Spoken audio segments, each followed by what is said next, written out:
生活中难免有小碰撞，但这样的小碰撞对血友病患者来说可能相当严重。若血友病患者定期接受治疗，可大幅降低出血风险，对病友及照护者来说可不能轻忽。针对病患没有接受预防性注射的情况下，大概分为2个层面哈。那平常如果没有预防性的注射，长期如果有关节不断的出血，可能长久会造成关节有退化，甚至有病变的情况。所以针对这个情况，我们希望病患都能够做规则性的预防性注射。但是如果病人有外出的情况，我们会希望他外出前也接受所谓预防性的注射，因为曾经有统计过，每5位患者之中有4位曾经有意外擦伤的情况，所以这时候就需要有预防性的一个注射。当有擦伤的情况发生的时候，这样就可以减少出血的情况发生。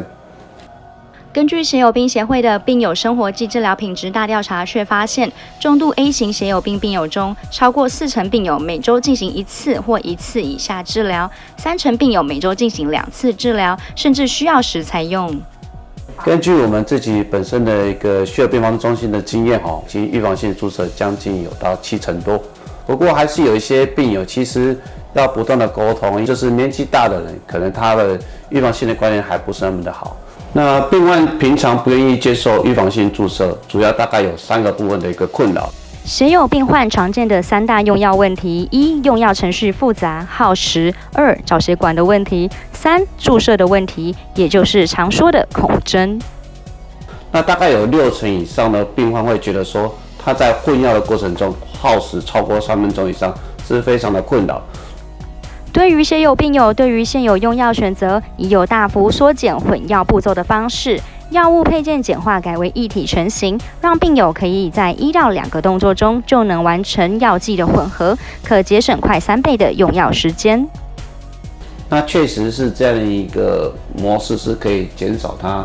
混药的时间，也许降到1/2或1/3左右。我想这个都是一个方便性，可以提供或是增加病人去做施打的意愿度。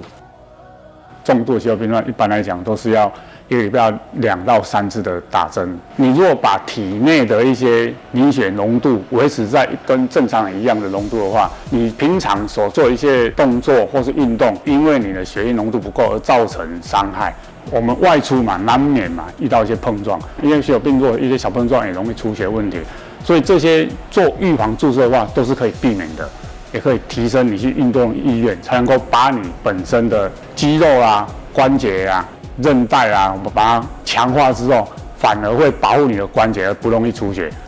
前提上一定要记得，在外出前一定要做好预防注射。那同时你也要有准备一些针剂，跟着一起携带外出。当有发生过外伤的情况下，立即注射，这样已经可以减少整个所谓出血的一个部分。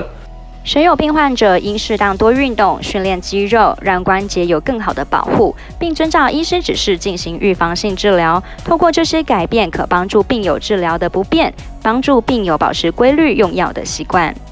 那我想鼓励血友病患多出去活动那享受一个健康的生活。